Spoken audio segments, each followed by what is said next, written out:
MP Mithun Reddy విచారణ కొద్దిసేపటి క్రితం పూర్తయింది. సిట్ విచారణకు సంబంధించి కూడాను మద్యం కుంభకోణంలో గత ప్రభుత్వంలో పెద్ద ఎత్తున ముడుపులు అందాయి మిథున్ రెడ్డికి అని చెప్పి కూడాను రాష్ట్ర ప్రభుత్వం ఆరోపిస్తున్న నేపథ్యంలో మద్యం కుంభకోణం రాష్ట్రంలో పెద్ద ఎత్తున జరిగిందని చెప్పి కూడాను ప్రభుత్వం భావించి దాని మీద సిట్ దర్యాప్తు సిఐడి విచారణకు రాష్ట్ర ప్రభుత్వం ఆదేశించింది. దీనికి సంబంధించి సిట్ ఈరోజు విజయవాడలో ఏదైతే ప్రత్యేక దర్యాప్తు విభాగము ఎంపీ మిథున్ రెడ్డిని విచారించింది. ఇందులో భాగంగా ఉదయం 10 గంటలకి ఖచ్చితంగా ఆయన తన న్యాయవాదులతో కలిసి ఈ సిట్ దర్యాప్తుకి రావడం జరిగింది.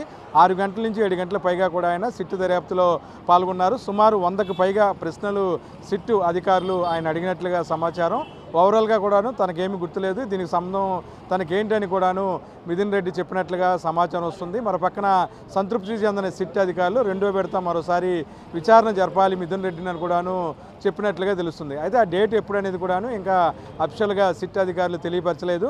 మొత్తం మీద కూడాను నిన్న విజయసాయిరెడ్డి కసిరెడ్డి రాజశేఖర రెడ్డి పెద్ద ఎత్తున అవినీతికి పాల్పడ్డాడని కూడాను చెప్పిన నేపథ్యంలో కసిరెడ్డి రాజశేఖర రెడ్డి మీడియాకి ఒక వీడియో విడుదల కూడా చేశారు. అందులో భాగంగా ఆయన చాలా స్పష్టంగా చెప్పారు, ఎవరో కోన్కిస్క గొట్టాలు తన గురించి వ్యతిరేకంగా మాట్లాడినంత మాత్రాన తను ఏది కూడాను దాసే పరిస్థితుల్లో లేను, మద్యం కుంభకోణం అనేది తనకు ఎటువంటి సంబంధం లేదని చెప్పుకోవడానికి కసిరెడ్డి రాజశేఖర రెడ్డి ఒక ఆడియో సంబంధించి కూడాను మీడియాకి పంపించడం జరిగింది. అయితే ఎంపీ మిథున్ రెడ్డి చాలా స్పష్టంగా చెప్పారు, రాష్ట్ర ప్రభుత్వం అధికారంలో వచ్చిన తర్వాత రకరకాల కేసులతో తమను ఇబ్బంది పాలు చేస్తుందని, అలాగే ఎర్రచందనం కేసులతో పాటు తమ ఏదో అడవులను ఆక్రమించామని, తర్వాత ఎవరో ఏదో అయినా సరే పెద్దిరెడ్డి కుటుంబాన్ని టార్గెట్ చేస్తూ కూడా చంద్రబాబు రాజకీయ విలువలు పాటించకుండా చాలా నీచంగా వ్యవహరిస్తున్నారని, వీటినన్నింటినీ కూడా లీగల్గా ఫైట్ చేస్తున్నామని చెప్పి కూడాను ఎంపీ మిథున్ రెడ్డి చెప్పారు. అంతేకాకుండా చట్ట ప్రకారమే మద్యం అనేది ఆంధ్రప్రదేశ్లో అమ్మటం జరిగింది తప్ప ఎక్కడ అవినీతికి తావులేదని కూడాను అని చెప్పడం జరిగింది. మద్యం అమ్మకాల గురించి రాష్ట్ర ప్రభుత్వం చాలా పారదర్శకంగా వ్యవహరించిందని చెప్పి కూడాను